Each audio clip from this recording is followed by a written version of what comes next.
Il y a eu vraiment saccage des morts gouvernement bi mu ngi wàllum 16 ñi nga xam ne ñoo féetoo ci opposition yi ñoom wuññi neen ba naan 29 ba di dugg sax ci trentaine de personnes yoo xam ne faat na leen par rapport ak ces manifestations mais gis nga ne jamono jooju l'État du Sénégal avait pris la décision couper li nga xam ne moo nekk internet parce que dafa jàpp ne ñu loon fa nekk di def seen ay live dafa am ay messages haineux yoo xam ne rek ñu loon ko véhiculer te baaxutoon pour la tranquillité du pays. Sur ce, les réseaux sociaux en tant que tels, comme aussi, c'est un mal nécessaire. Xam nga bu ñu couper internet bi, y a pas que les réseaux sociaux qui sont impactés. Parce que boo xoolee am na benn économie numérique bu fi nekk qui est très très importante. mooy ñi di liggéey ci Wari ci Orange Money ñi di liggéey ci money ci échange monnaie électronique yi. daanaka loolu c'est rentré dans le quotidien. Presque lu bëri boo koy lijjanti léegi tu es obligé nga utiliser ce qui par exemple booy voyager booy transporter wu boo duggee ci benn supermarché foo mënti jënd foo mënti dugg da ngay utiliser sa téléphone pour fay. Donc c'est-à-dire que bu ñu couper internet bi ils mettent aussi toute l'économie du pays à terre. Et c'est ça qui s'est passé. C'est vrai que ni à un moment peut-être c'est une mesure extrême parce que dañoo couper internet bi rek. daanaka manifestation yi jeex. Parce qu'il n'y avait plus de relais, on ne pouvait plus relayer. Même nous avons jarré par VPN pour accéder à un compte pour pouvoir communiquer, même nous, ça les a bloqués. Donc, effectivement, c'est assez radical comme solution. Mais je vais dire une chose. Définitivement une fois. Ça a pris, comme guerre de stratégie. Là. Comme les manifestants ont saccagé, c'était normal en démocratie. Oui, attends, faut falloir c'est une guerre de stratégie. Ils se disent à un certain moment que comme les manifestants ont utilisé ces réseaux sociaux pour répandre la nouvelle, maintenant pour communiquer, pour que nous c'est qu'on va faire, on va couper. Bien qu'on coupe, effectivement, ça a marché. Mais la prochaine fois, une prochaine fois, chaque fois xam nga stratégie dafa doy waar. bii pas coupé nañ internet bi les manifestations se sont estompées mais beneen yoon manifestants ils vont prendre les devants sur autre chose et chaque fois ñoom ak état bi noonu la ñuy def. Pourquoi est-ce que ñu coupé internet bi ce n'est pas normal loolu wax nañ ko loolu kaas nañ ko mais ñoom fi mu nekk nii ministre de l'Intérieur man li ma trouvé ce que j'ai trouvé pas normal en fait c'est que quand la mesure a été prise on n'a pas été informé. On a été informé plus tard. Et c'est le ministre de l'Intérieur qui a fait un communiqué qui en parle. Mais je pense qu'il est normal aussi que nous, nous souscrire des feuilles passe. Il y a un opérateur de téléphonie. Si on a une affaire humaine et qu'on restreint par exemple sur Internet, qu'ils communiquent avec leurs clients. C'est une responsabilité de nous parce que nous avons donc s'ils restreignent l'internet dañu war a xam ne dañ ko restreindre est-ce que bu ñu couper internet bi est-ce que bu fekkente ne da nga doon fay pass est-ce que dañ lay delloo li nga ñàkk comment ça se passe xam nga loolu amul dara luñ ci wax. Parce que simplement on va dire que c'est l'État qui est souverain, c'est le ministre de l'Intérieur qui a demandé à ce que ñu couper loolu mais c'est une première c'est un premier pas et plus ñuy dem plus ministre de l'Intérieur mun na jël ay prérogatives gis nga bi corona bi amee. Le président de la République dafa décider créer il a contourner Assemblée nationale dafa contourner yenn dispositions yu ñu jëloon pour jël ay mesures yoo xamante ne c'était des mesures pour renforcer enfin des mesures d'urgence. Donc c'est exactement la même chose. Ils peuvent se permettre tey jii ni ministre de l'Intérieur mun na jékki-jékki gis ne par exemple telle télévision comme ça a été fait avec Walfadjri par exemple que telle télévision li muy teg ci information wala li muy jàllale c'est des informations subversives mu couper ko mais tu peux pas empêcher les gens de s'informer parce que da ngay couper internet da ngay couper le signal hertzien tey jii nii fi ñu nekk nii on n'est pas à la télévision hertzienne on est sur la télé adduna bi yëpp moo ñu seetaan et donc c'est des choses yoo xamante ne day gën a créer une animosité entre l'État et les citoyens.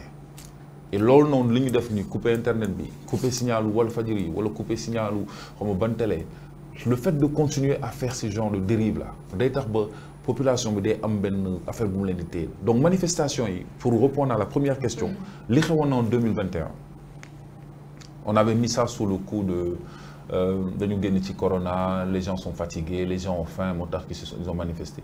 Ils ont fait une mauvaise lecture de la situation.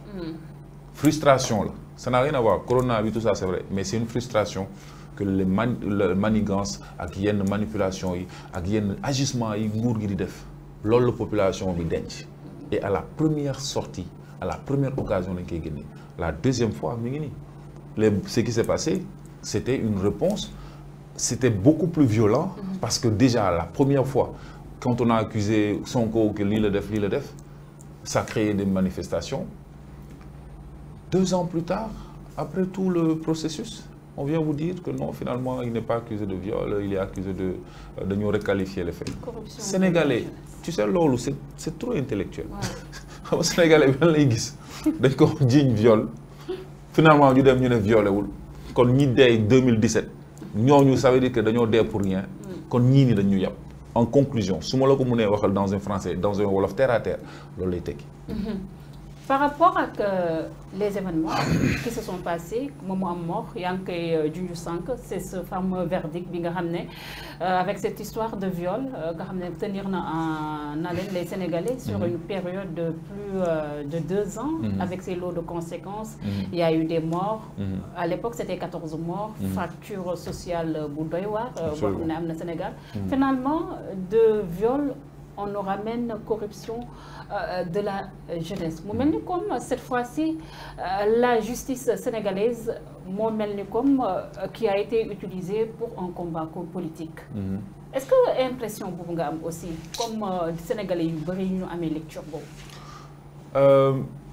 En fait c'est un alignement d'événements. moom moo tax ba.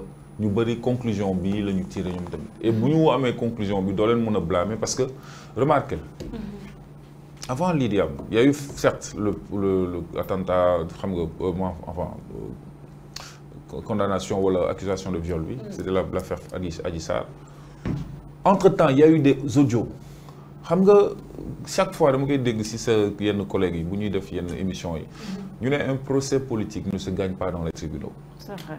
Si tu entends soo déggee ci diggante bi bëri na ay dérives de 2 parts que ce soit du parti de l'opposition du parti de Sonko que ce soit de la part du pouvoir ku nekk ci ñoom am nga say parti yoo xamante ne tu as dit des choses wala tu as fait des actions yoo xamante ne c'est pour se défendre. C'est vrai. Mais la chose bi am ba des mooy donc aux yeux des Sénégalais on voit quelqu'un koo xamante ne il est seul contre tout un État. maanaam quelqu'un boo xamante ne dañ ko accusé ñu dem di ko topp saa yu waxee benn affaire ñu kot ko il a commencé à faire cette tournée économique cette tournée nemmeeku tour ñu bloqué ko gazé ay nit il y a des gens qui ont été arrêtés je pense qu'il y a même une personne qui a été tuée loolu noonu c'est aux yeux des Sénégalais dañ koy gis ñu accusé ko Mame Mbaye Niang ne ko waaw diffamation parce qu'il a dit quelque chose li mu ko defee li mu ko waxee ok finalement diffamation bi lu affaire bi jàpp maanaam ñu yóbbu ko ñu jugé ko bi muy jóge di ñibbi mu am benn action bu xew mu ne moom fii lay jaar ñu ne ko doo jaar foofu ñu toj oto bi ce que je vais t'expliquer en grosso modo les gens qui regardent ils voient une seule chose il est seul contre un État et chaque fois l'État da koy bunduxatal chaque fois l'État day utiliser la force chaque fois l'État da koy jéem a wañ loxom chaque fois l'État da koy oppressé mais je suis désolé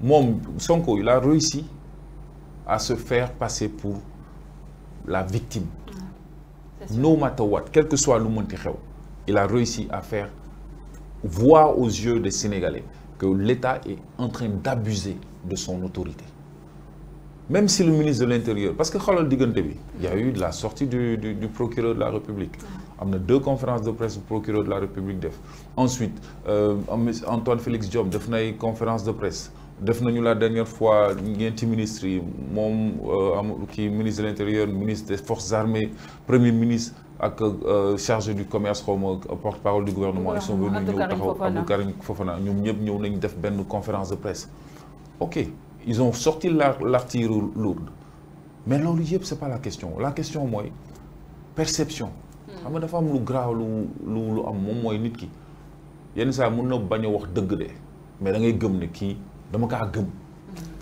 c'est comme aujourd'hui quand un homme politique vient faire un discours politique quand il fait des promesses politiques la plupart du temps man ak yow xam nañ ne lii ay promesses de campagne la du ko respecter mais da ngay bëgg a gëm da nga koy gëm tu y crois parce que voilà il a réussi à te convaincre et moment bii nii en cette période de crise la personne qu'on croit kooku moom moo am dëgg période li si des yëpp ay caaxaan la et tout ce qui se passe toutes les actions qui ont été posées ok on a parlé de Sonko il a été accusé de ceci de cela mais combien de personnes qui entourent Sonko sont en prison actuellement et loolu yëpp ce sont des choses yoo xamante ne le Sénégalais il regarde ça avec un œil de mais il y a un problème comment ça se fait que waa ji moom rek la ñuy attaqué comment ça se fait que moom dès que quelqu'un de son entourage dit quelque chose qu'il ne doit pas dire ñu jël ko tëj ko dès que quelqu'un fait quelque chose un petit faux pas ñu tëj ko.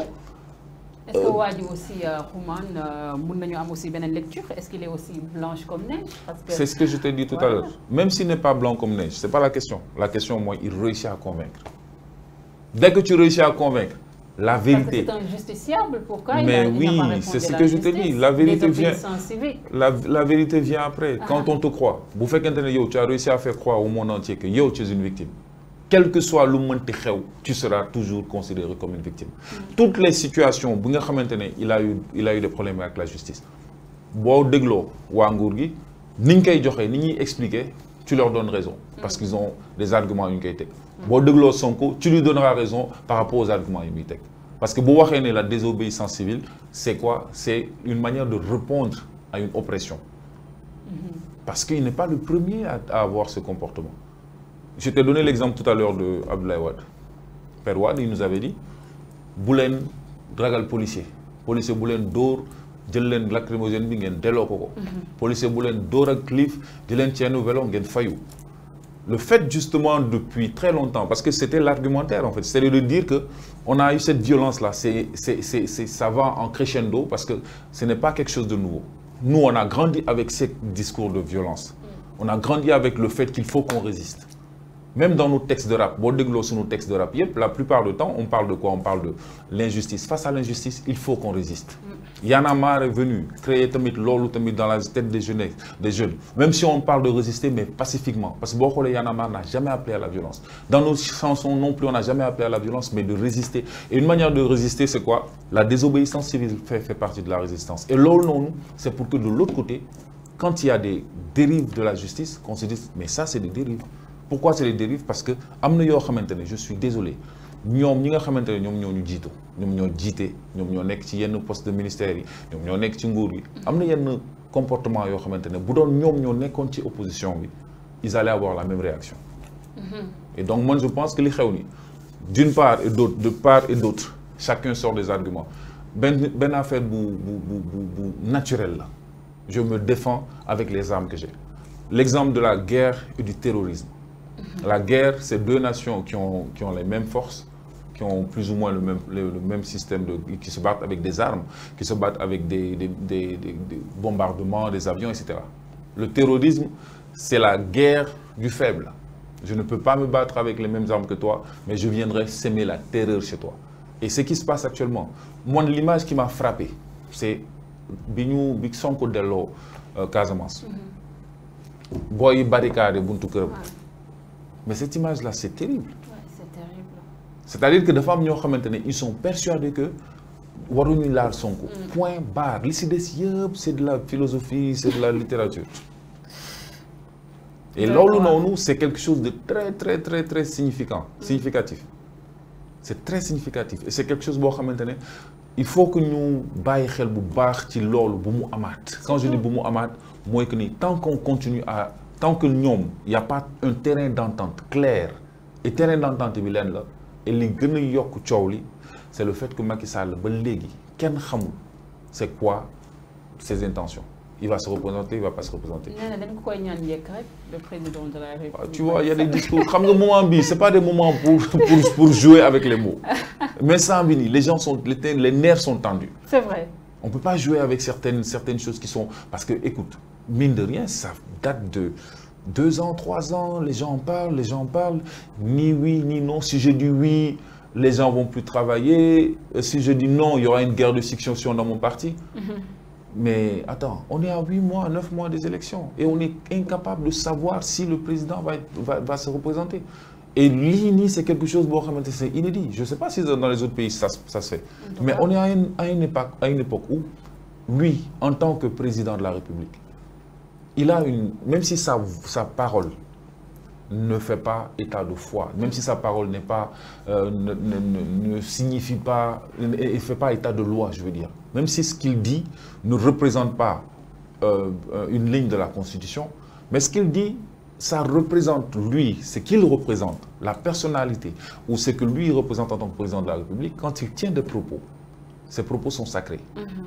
Et quand il a tenu les propos en disant, j'ai dans votre constitution, oui, les 2 mandats, j'ai verrouillé la constitution, il dit ça, il redit ça, il redit ça, et même après, la constitution, oui, après, il envoie ses ministres sur les plateaux pour dire, au fait, non, quand il disait ça, lui, il disait juste sa volonté, parce que il avait dit que mon 5 ans les toc. Après, finalement, la Constitution lui a dit non, mon toc 5 ans parce que tu as été élu pour 7 ans. Donc, rappelez-vous ça et que la loi n'est pas rétroactive. C'est beaucoup Sénégalais. C'est vrai, c'est vrai. Juste rappeler aux internautes, ils suivre un peu.